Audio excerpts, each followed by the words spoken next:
Inamoy ko siya. Ang bango. Amoy pala. Tunay na tunay ng cake. Brazo de Mercedes. Amoy palang masarap na.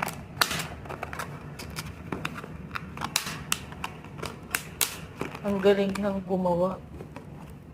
Talagang yung paggawa niya ng cake. May pagmamahal. Yan ang tunay na nag-PSS. Talagang amoy pala. Sarap ito, di ba? Merry Christmas, everyone!